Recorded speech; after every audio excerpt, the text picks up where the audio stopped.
Happy 1-year anniversary to Brielle Writes. I'm so glad you were born, and here's to many more.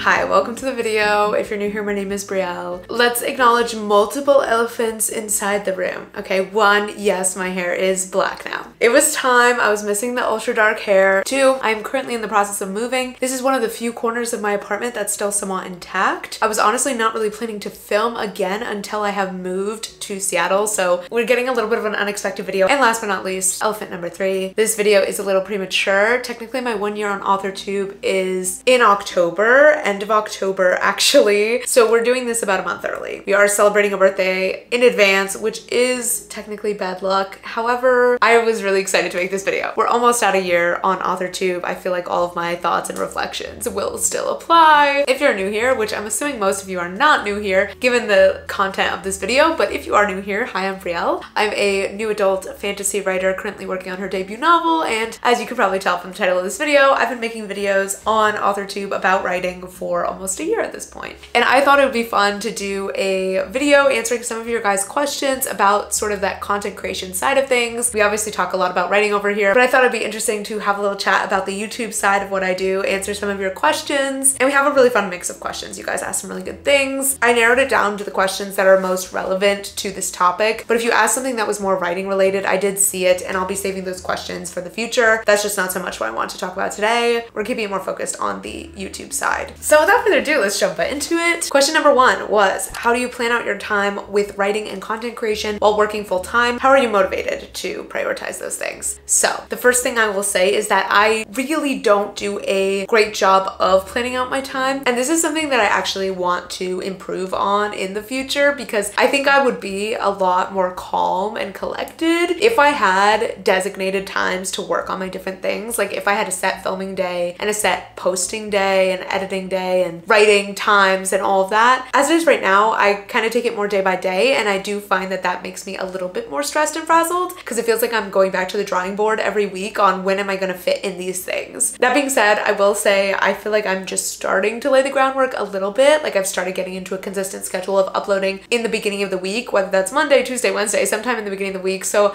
I generally know on a Sunday, maybe I should be editing. On a Saturday, it'd be great if I filmed something. So I'm starting to get that sort of general routine down, but a lot of it is improvised, and I'm really trying to work on giving myself better planning systems so that I feel more calm and collected, especially now that I'm taking on critique clients and sponsorships. I have to be more organized. Like I'm being forced to be more organized, and I need to like actually look at my Notion and look at like the little calendars and things that I create for myself and plan videos in advance, because for months I've been pretty much just planning videos on the fly. I used to have a really like in-depth content creation planning system, and it's just kind of gone out the window in recent months. I feel like I just started reverting back to creating whatever I could in the moment and just trying to like keep up with the never-ending hamster wheel of content, and I'm not planning so much. So, but in general, I know what tasks I need to fit in on a weekly basis, and that helps. Like by now I've put in enough reps to know the steps involved in creating a YouTube video and realistically how long those steps are going to take me, and therefore I'm able to kind of fit it in and make it work. For the most part, if I don't have social plans and I'm not working, I'm probably trying to either write or work on content. And it's actually pretty easy for me to decide which one of those two I'm gonna work on any given day. It's usually based on like my mental and creative energy. If I feel really fresh and able to, I prioritize writing the most, because writing requires like the best version of Brielle. Like I need to be on my game to write. And if I'm feeling in any less motivated or inspired state, I'll do content. So I am trying to like prioritize writing at the top of the list when I feel capable of it, and then if not, I'll work on the content stuff because it takes a little bit less mental energy out of me because I'm kind of used to it at this point and I know how to make videos. In terms of motivation, I don't really feel like I need to struggle to motivate myself. With both writing and content creation, if I spend enough time away from it, I will naturally get more motivated to work on it. I let myself pause or not work on something when I'm not motivated because I know that motivation will come back within like a week. If I feel tapped out on writing, I'll just stop, and then in a day or two, I'm probably gonna feel motivated again. And the same thing is true with content creation. I think when you find something that's really in your lane and you're really naturally passionate about it, motivation isn't as much of a struggle. Not to say there aren't still days where I don't feel like doing these things, but for the most part, it's really not too grueling to get myself to work on them because I enjoy it. And that I think is a huge part of the content creation thing. It's not for everyone because I think not everyone will enjoy it enough to stick with it, if that makes sense, because it is a lot of effort. And I think unless you have that natural drive to create content, it's going to be a little harder to stick with. But I guess in terms of like, in general, how do I stay motivated to keep working on my things? I really like to track my stats. So I have like little spreadsheets and stuff in Notion where I track my analytics every month and how many subscribers I gained, what growth did I see, how did my income change, and I find that to be helpful, those like monthly check-ins to acknowledge my progress and be like, look, things are happening. Like that's very motivating, and I look forward to doing that at the end of every month, so it makes me want to like hustle a little bit with my channel so that my analytics can be looking good. I also think just keeping in mind this sort of like dream life or direction you're trying to work towards can be very helpful if you're struggling with motivation with anything, visualizing and daydreaming about the end goal. But I would also just say finding ways to make it something you enjoy. I think I've become a lot better now on filtering out video ideas based on what I'm genuinely going to enjoy creating. I could be making a lot more writing tips, how to write your book fast type of videos, but I genuinely prefer making things like vlogs or more chatty content. And so therefore I stick with the content I enjoy creating because I know that's what's going to be fulfilling and keep me motivated to keep doing this is if I feel like I love what I'm creating. So, you know, it takes a while to find your footing with that. There is something to be said, of course, with being strategic on YouTube and creating videos that you think will do well. But I think in terms of keeping yourself motivated to stick with it long term, if you're creating the videos that genuinely you enjoy watching or that speak to you and that you're excited to share, it makes you a lot more eager to work on those videos. Like when I film, I'm so excited to go edit it and get it out as quickly as possible because I'm excited to share what's in that video and see people's reactions, and that helps me a lot with motivation. Are you going to continue with YouTube after you make it as a full-time author? This one is interesting, and honestly the answer is yes. For me, authortube is part of the vision. Like this is part of what I want to be doing, and sharing my writing process is a passion of mine. Not just writing. I was doing YouTube before I started making writing content. I like making videos. That is something I enjoy. I like filming. I like talking to a camera. I like editing, although sometimes it can be a little bit tedious if we're being honest, but for the most part I like editing. So I like making videos. I went to film school. Like this is something that I'm passionate about. Growing up I was always like making little like skits on my MacBook and iMovie. I think it's interesting to see how my passions have progressed, and this is something I want to talk about in the future. What I'm doing now is such a perfect combination of so many different passions of mine, and that includes video making, film making, like not that I'm making films, but I'm using a lot of the skills and things that I learned from film school and storytelling and all of that when I create videos. So yeah, I'm still gonna be making author content, and I'm so excited about making a week in my life as an indie author, weeks in my life as a full-time writer, vlogs of the full-time writer lifestyle. I'm so excited to make that because I hope that when that day comes, it could be proof and like encouragement to all of you that you guys started watching me when I was working a full-time job, not making a ton of money from writing or content, and then you saw me become a full-time writer in front of your eyes. Like that's gonna be really cool to have that entire journey documented in real time on this channel. So yes, I'm gonna keep making content, and I'm so excited for what that content's gonna look like. I'm trying not to like get over eager and lose sight of the value of my current content. Like yes, I can't make week in my life as an indie author videos yet, but I can showcase like a realistic experience of balancing writing with a full-time job. Like there's other things that I can show now that I won't be able to then. So I'm trying to enjoy every stage of the process, but I'm very, very excited to be able to make full-time writer type of content, share that with you guys, because I know that's the goal for me and maybe for a lot of you is to become a full-time writer. So I want to show that to you guys when that happens, which hopefully will be sooner rather than later. What made you decide to start? So we'll talk about what made me decide to start YouTube, and then also what made me decide to start authortube. In terms of what made me decide to start YouTube in general, I loved watching it. Like same thing with writing, where like reading made me want to write. Watching YouTube made me want to make YouTube videos, you know? It's like I love this thing. I like consuming it. Maybe I should try making it. I watched a ton of YouTube in middle school and high school, and it's funny because I've talked to my mom about this now, and she's probably watching this. Hi mom. I've talked to my mom about this now, how at the time I very much was like, I want to be a YouTuber, and she was kind of like, okay Brielle, like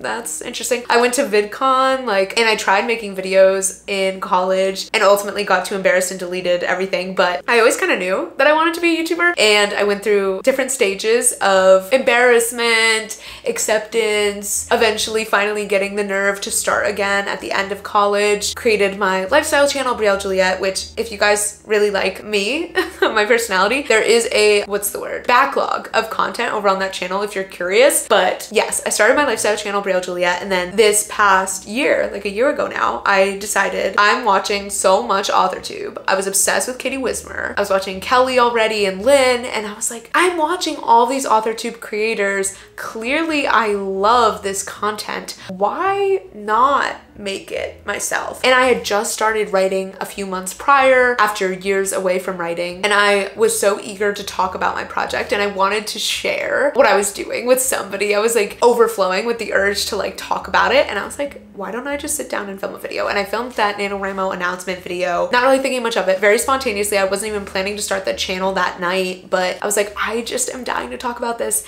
And I feel like that genuine interest and excitement really came across in that video, and that's why it resonated right off the bat. But yeah, and then I just kind of got swept up in it. I was originally planning to, you know, upload on this channel more sporadically, still view my lifestyle channel as my main channel, and this was just like a side project, and I was completely like blown away by how well this channel did off the bat, and ultimately decided that I had to pivot to focus on this channel because it was working and I was loving the content I was creating over here. It was so easy to motivate myself and come up with video ideas for this channel. Yeah, that's how we got to where we are today. I got a little sidetracked there, but YouTube has just always really fascinated me, and even before starting this channel, it was something that I loved. I did so much research on like how to start a YouTube channel. Like I was deep in that side of YouTube that's all about like how to start your channel and grow. One of the creators who I really loved watching for YouTube advice before I got started was Ali Abdal, and I actually recently discovered that he created a YouTube for beginners course over on Skillshare that's like a 4-hour long class. I wish I could go back in time to 2021 Brielle and put this class in front of her and be like, here you go. Thank you so much to Skillshare for sponsoring this video. Skillshare is the largest online learning community for creatives with tons of classes across a variety of creative topics taught by industry experts. Some of those topics include writing, productivity, and also content creation.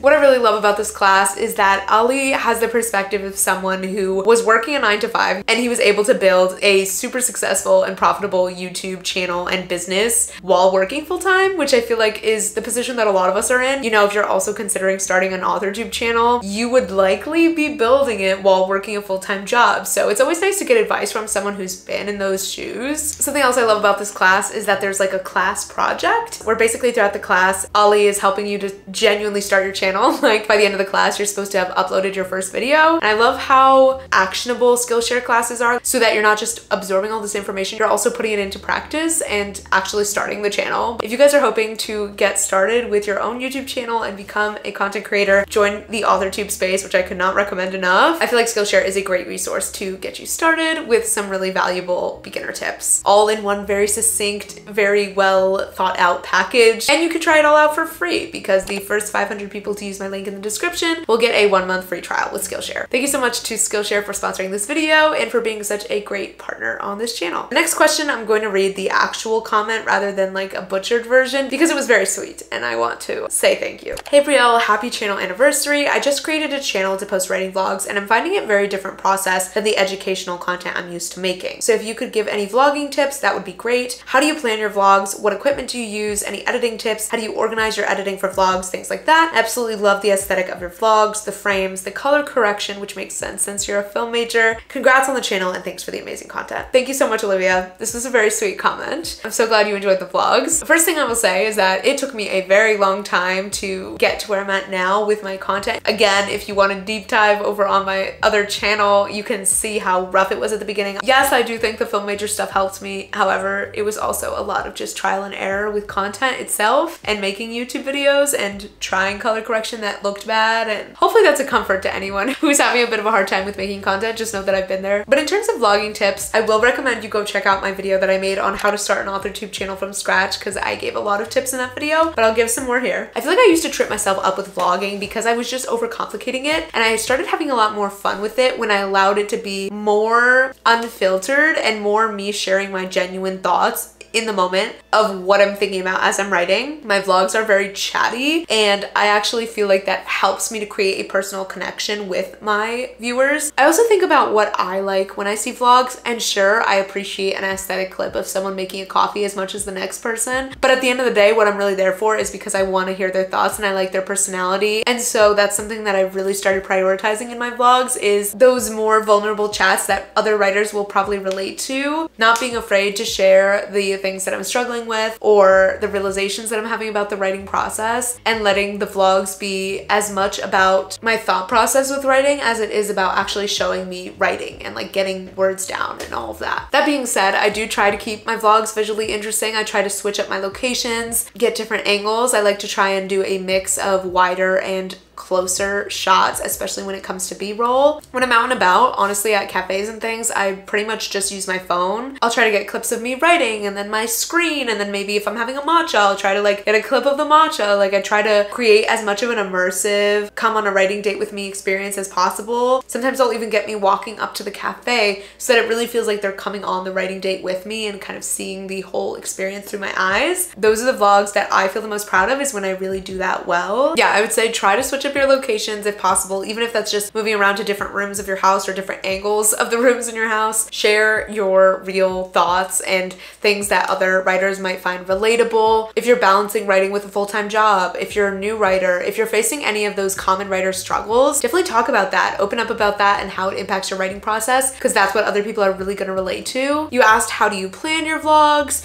So like I kind of mentioned earlier, I'm not the best about planning my vlogs. I'll typically just start them when I know I'm going to be writing in the next couple of days. I actually really like to film my vlogs over multiple days so that it's not like I'm filming all day, because I find that to be very exhausting. So instead I'll just, you know, pick up the camera when I know I'm about to either do a writing session or just did a writing session. I feel like when I first started making writing content, it was very much my writing revolved around my filming, and now I'm trying to make it my filming revolves around my writing. So I'm already planning to write, and then I'm like, oh, let me start a vlog, or let me pick up the camera since I'm already planning to write something, instead of writing for the camera, because I found that to be a lot more exhausting. What equipment do you use? I actually always have all of the equipment and like services and things that I use for YouTube linked in the description if you guys want to check any of those things out. I do really recommend the camera that I have. I have the Sony ZV-10 and the Rode Video Micro on top of it, and I find them to be a really user-friendly, beginner-friendly combination. I like that this camera is very much like plug it and go. And then as far as editing tips goes, I'm trying to actually become a lot quicker with my editing. I was really inspired by the video Alyssa made on how she edits her authortube videos to try and pick up the pace with my editing, because Alyssa posts a lot and I want to post more. Basic editing tips, I tend to have like lo-fi or very, very quiet music on in the background for the majority of my videos, just as like a bit of almost subconscious ambiance. I try to be aware of anything that I'm saying that's too repetitive and just kind of offering no additional value. Like oftentimes in footage, I'll say the same thing in multiple ways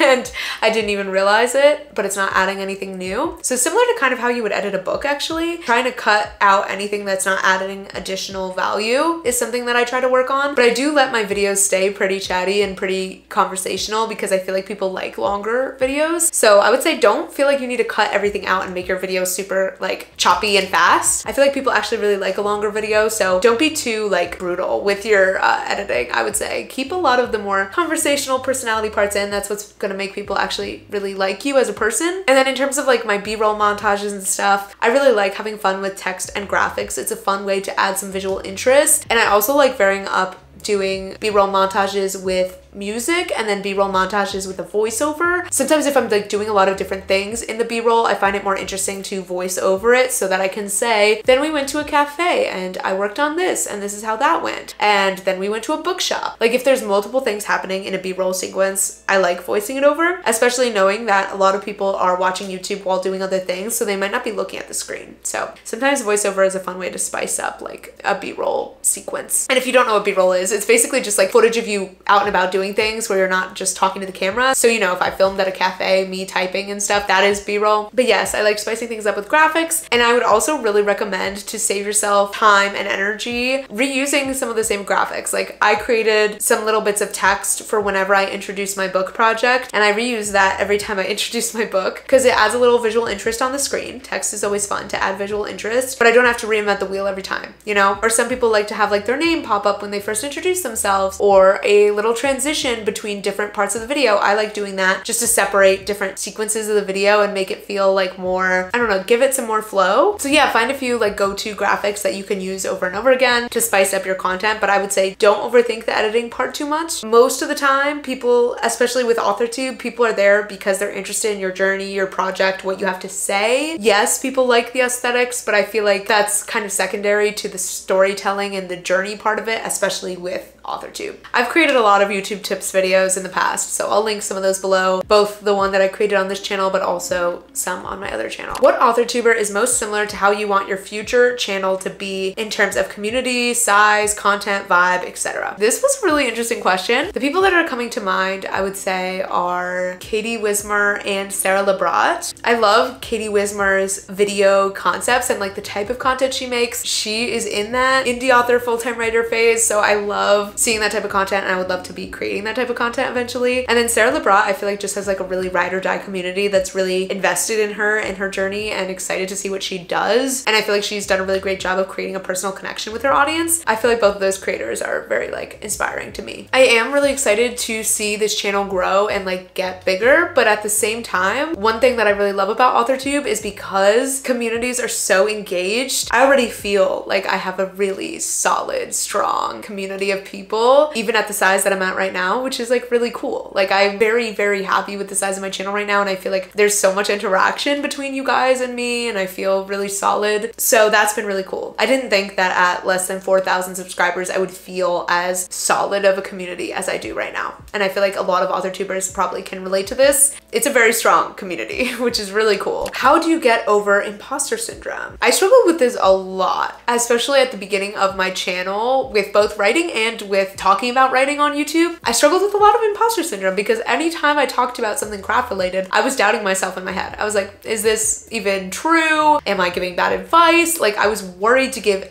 any advice because I felt unqualified, which is fair because I was pretty much starting writing for the first time in years. But I think what I kind of had to learn is that my journey is interesting and valuable in itself, and the parts of the process that I'm sharing are the parts of the process that a lot of people are on. You know, a lot of people are writing their first book or starting their first book. And so whatever reflections I have on that, whatever I learned throughout that process is totally valid and valuable, regardless of the fact that I'm more so a beginner writer. It also helped a lot that I got reassurance from my audience and from people in my real life that I sound like I know what I'm talking about and like what I'm saying resonates, and that people can relate and agree with some of my reflections on writing. And my friend Mick actually told me that it sounded like I knew what I was talking about when I talk about writing, which was like weirdly very reassuring. I was like, oh, okay, that's like great. I was a little bit worried that maybe I sounded like I didn't know what I was talking about. So all of that validation helped as well.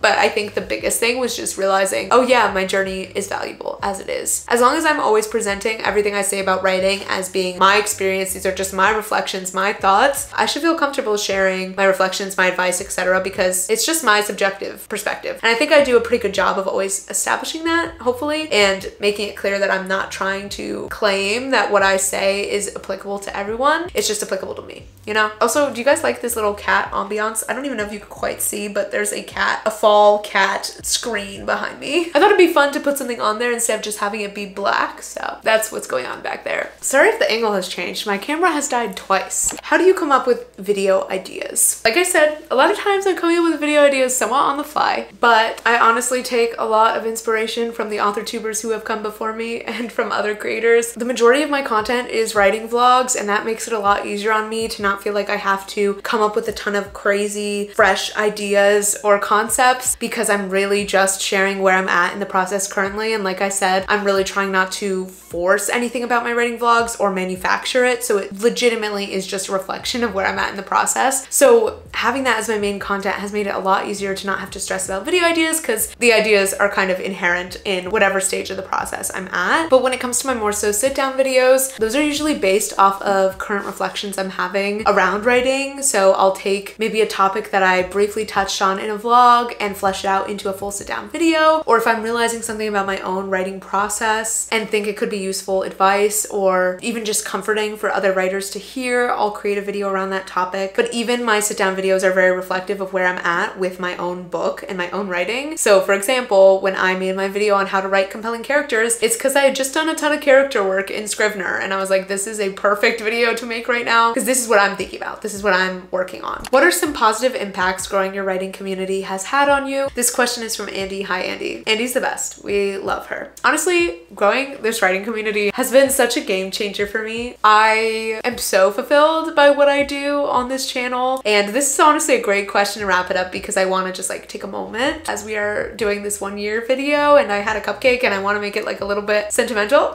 Actually, this writing community has been huge for me. Having a place where I feel like people are genuinely interested in something that I'm so excited to talk about is awesome. Like, I love the level of enthusiasm about my book, about my videos has been so exciting. And honestly, after a very long time of creating content that was not being received as excitedly and felt more so like I was posting into the void with very few reoccurring faces in my comment section, having like a full community of people who I am seeing commenting on the videos, interacting with me, like invested and interested, I like can't stress enough how cool that has been and the confidence that it has given me in my book, in what I'm doing, in myself as a creator and a creative. I can't stress it enough. I also have loved so much feeling like I'm a part of this space. And like anytime I'm watching another authortuber and they like mention my name, they're like, Brielle said this thing in a video the other day. I'm like always like, what? Like it truly surprises me and like makes me smile every single time and catches me so off guard, and I'm like, whoa, like I'm actually part of this community. These people watch me and I watch them, and that's really cool. Another huge moment for me, honestly, was when I created my video about printing out my first draft. I got tagged in multiple videos of people doing that same thing and using my tutorial to print out their first draft or second draft or whatever. And that was like the coolest thing that's happened to me so far in my time on authortube, because I was like, oh my god, this video that I created actually made people go out and do this thing. Like that's crazy. So that's been a huge moment that sticks out in terms of something that meant a lot to me in my time on authortube so far. That is all of our questions, and my memory card is about to fill up, so I'm gonna wrap this up here. If you made it to the end of the video, comment down below a video camera emoji. Whether you've been here for the full year or just joined recently, super excited to have you here, and I freaking love this channel and making writing content for you guys. Say goodbye to this apartment. We've made many videos here, but I'm excited for a new background and a new environment to create content in. So here's to the end of this chapter. Kind of perfect actually that this is the last video that I'm filming here, and I'm so excited to see what is to come. Quick little self-plug. I do have my manuscript critique services linked down in the description if you want to check them out. Basically, I offer critiques on your novel. Think of it as sort of in between a beta reader and a developmental editor. All the details for that will be down in the description if you are interested in booking with me. I do take bookings in advance. I'll see you next time. Bye.